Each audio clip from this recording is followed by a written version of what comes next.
After taking a year off in 2020, Halloween Haunt at Canada's Wonderland is back. The event begins on the night of September 24th and runs on Fridays, Saturdays, and Sundays until October 31st. Of course, this year's event will be unlike any we've seen before. As much as I'd love to be done with it, there's still a pandemic out there, so the park has to take some precautions. But nevertheless, it looks like we have an amazing lineup of attractions and experiences to look forward to. And in some ways, I think we might even see some improvements compared to previous years. Ghoulish day, everyone, and welcome to Theme Park Parlay, the show where we discuss all things theme parks here on Adventures with Parker. In today's episode, we're going to go over everything you could expect to see at Halloween Haunt 2021, as well as my initial reactions to how the park is handling this year's event overall. So, without any further ado, let's talk Scream Parks.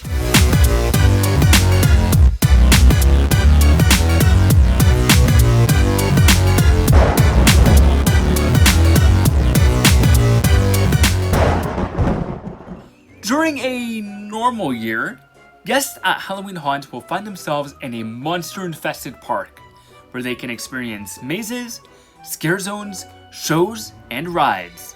In 2021, however, you'll pretty much be able to do just that. With some exceptions, there will not be mazes of any kind this year, and instead, the park will be adding some extra scare zones.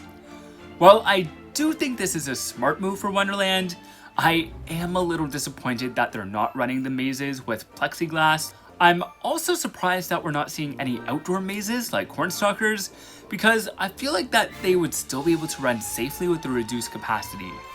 Nevertheless, I am still really excited for these scare zones, and from what I gather, the park is really expanding them and giving all of their sets a much needed upgrade. We're seeing most of the zones from 2019's event make a return, and we're even seeing some scare mazes from past Halloween Haunt events remixed and resurrected as scare zones. Of course, we have some brand new concepts as well. The park has also done a great job at writing the backstories for all of these zones, so let's go through all of them now. Number 1, Carnival. The carnival has come to town, promising a show like you have never experienced before. Mayhem takes over everything and everyone, as the freak show's wicked clowns scour the streets, beckoning you to join the carnival. Amused by fear, these clowns feed off the terror of passerbys. Beware, if you make eye contact, you just might fall for this act. Maniacal laughter rings out through the air, and all you can do is hope the joke isn't on you. This scare zone is a classic at Wonderland's Haunt, and has been taking over the International Festival area for as long as I can remember. In previous years, this has always been one of the most immersive zones, and makes good use of its carnival-esque setting. Number 2, Forest of Fear. Nighttime descends quickly onto hikers who have dared to walk through the forest, not knowing the narrow and winding path may not lead them to their destination before the sun completely disappears. Tall, looming trees creak and sway as you try to navigate. But while you venture, the darker it becomes, until only a sliver of moonlight can be seen through the rustling branches in the Forest of Fear. A silhouette of a large figure appears in the haze, and you stop, frozen in your tracks, clenching your fists as your knuckles turn white. The figure is approaching in lurching movements, and you hear a snarl that thunders through the dirt, making your heart beat faster. As it nears, you take one step back, but the creature seems to get closer and closer. The snarl turns into a growl as you stare into its eyes like glowing red embers. You turn around, drop everything, and begin to run. The thuds of thunderous feet and sounds of slobbering seem to get closer and closer. Will you be able to make it out of the forest of fear before another creature appears? Continue to follow the winding path to find out. Forest of Fear will be located along the path near Flight Deck, Time Warp, and the Antique Carousel. In 2019, Forest of Fear was a maze, and now it's coming back as a scare zone. I think I'm most excited for these kind of zones in particular. It'll be interesting to see how it translates from an indoor maze to an outdoor space. I also have a hunch that these zones will be more elaborate and expanded than other zones we've seen before. Number 3. Frontier's Revenge. Life in the frontier is cruel and unforgiving. But death isn't any better. After mining gold from cursed lands, the townsfolk are doomed to rise from their graves every night for eternity. And they're looking to take their misery out on new victims. Making its debut in 2019, I'm really happy to see this scare zone returning in 2021. You can find it in Frontier, Canada, along the path by Yukon Striker. Number 4. Ghostly Pines. The villagers who once peacefully inhabited the forest are long since dead. They've been haunting the forest for years, searching for new souls to add to their ghoulish ranks. They now live among the pines, terrorizing any mortal who dares to enter these woods.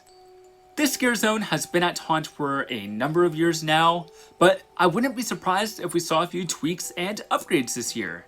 Ghostly Pines will be taking up residence in World Expo near Backlot Cafe. Number 5. Kingdom of Carnage. A wicked king has ruled over these lands with fear and violence for too long. The peasants have formed a militia and are staging a siege upon the castle in a desperate act to end the brutal tyranny. It's a bloody, endless fight, with many lives lost on both sides. Just as the advancing villagers begin to gain ground, the king and his forces unleash an evil terror, sourced from dark magic that threatens to consume everyone and everything in its path. Do you run or join the battle for freedom?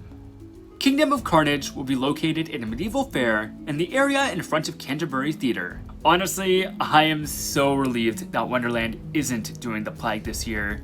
It would hit a little too close to home, given everything going on in the world, you know?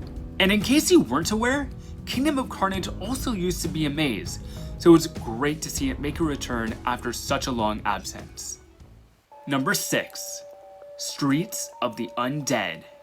In the wake of a zombie apocalypse, survivors are faced with a grim choice. Either turn back to again face the nightmares of the park, or push ahead and try to reach the safe zone. Reaching the thrills beyond won't be easy, however, as the tangled mess of rubble and barricades that once kept these zombies out now keeps them trapped inside the Streets of the Undead. Streets of the Undead was placed in my 8th position on my top 10 Halloween haunt mazes of all time video. So I'm super pumped to see that it'll also be making a return as a scare zone this year. And I think the Undead will appreciate their new home in Behemoth Plaza. Number 7. The Farmstead. The authorities have since demolished the abandoned slaughterhouse locals called Bloodshed after too many reports of missing people and unexplainable disturbances in the night. No bodies were ever found, but the town believed it could finally rest once the old Beamer's meat facility was reduced to rubble. But something still lurks in the outlying fields, where rusted machinery and discarded remains of the business lay forgotten. When the farmer next door goes missing and his livestock slaughtered overnight, it becomes clear that the horrors of Bloodshed have returned and found a new, terrifying home at the Farmstead. This scare zone sounds awesome. I love it when the park expands on haunt lore and connects the stories between different attractions. Obviously, the farmstead is based on bloodshed, but it also seems to be a spiritual successor to Cornstalkers. Stretching from Splashworks to Canyon Trader, this zone covers a pretty large area, and I think this might be the closest thing we're going to get to a maze this year. And I feel like there's going to be lots to explore here as well. Overall, this is the scare zone I'm looking forward to the most. Trick or treat! The happy refrain heard across the country on Halloween night usually causes front doors to open and children's laughter. For this little town, however, it's met with deadbolts and chains. Every October night, the residents lock themselves indoors when the sun sets, as monsters from an evil curse come out to dance and play in the streets. They may look like trick-or-treating children, but these creepy kids are not out for candy. Anyone caught outside quickly learns just how mean tricks can be. Trick or treat. Move your feet, or you're gonna be dead meat. Trick or Treat has had a presence at the park for a number of years now, but I feel like this area will have some surprises this year, so I'm not really basing my expectations on prior experience. Trick or Treat will be taking up residence near Vortex. Number 9. Wicked Hollow. Beyond Wonder Mountain, there once was an enchanted forest, home to benevolent fairies and mystical creatures who lived in peaceful, simple lives. Then, a dark curse overtook the land and its inhabitants. The fairies became evil, noxious, spell-wielding fairies that loved nothing more than to torture unsuspecting travelers with their magic and sorcery.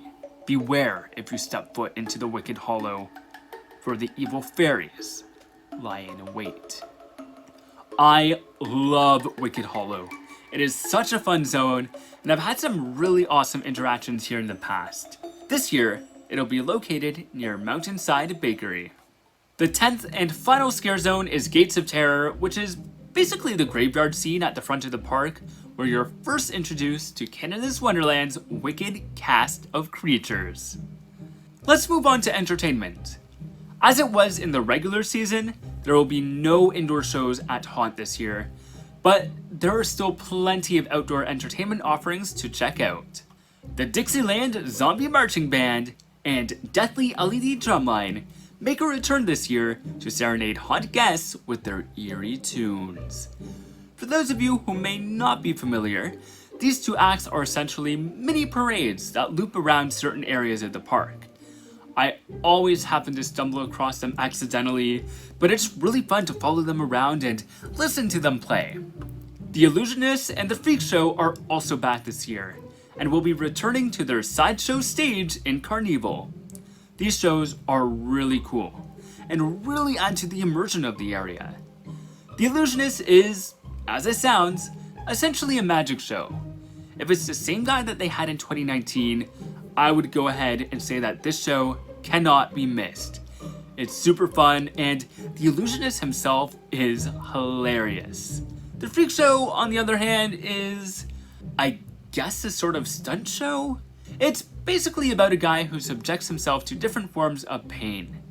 The duo behind the show are extremely talented, but it's definitely not for the faint of heart. After several years of hiatus, reportedly somewhere in the underworld, the Skeleton Crew is making a return. This fan-favorite group will be performing acrobatic stunts and trampoline hijinks near coasters. I just love this show so much. It's so much fun to watch, and it just fills my little haunt heart with so much joy to see them back this year. The Vampire Disco will be a dance party set up near the gates of Kingswood Music Theatre. I imagine they'll have a DJ set up, and of course, there will be some vampires roaming the floor. Sink the Jerk is back again. I've never actually played the game myself because #broke college kid life, but it's still fun to hang around for a few minutes and watch the Jerk set up his perch as he taunts the players down below. And finally, we have a new show called Inferno, which looks to be a fire show over near Riptide. Of course, most of the thrill rides will be open all night, including the Zombies 4D overlay to Wonder Mountain's Guardian. With the park closing by 8 p.m. all summer, Wonderland fans have been deprived of night rides until now, so I, for one, am really looking forward to taking a midnight ride on Behemoth. Overall, I am really excited to experience Haunt this year. 2019's event was fun, but not exceptionally amazing, and definitely was in need of some improvements. Despite the absence of mazes, I think we're going to see a lot of improvements to the event overall. And I know the park has put in a lot of thought and effort into making Halloween Haunt 2021 the best that it can be given the circumstances. Naturally, I already have a reservation to be at Halloween Haunt for opening night, so consider this your cue to subscribe if you aren't already, and stay on the lookout for some Haunt vlogs coming your way this October. You can also stay up to date on everything happening here at Adventures with Parker by following me on social media at ADVParker. And now, my sweet, wretched mortals, I must be off, because the Spook Ventures are calling.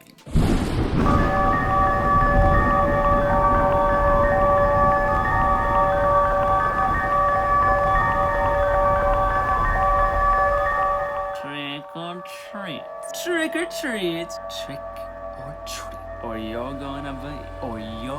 gonna be,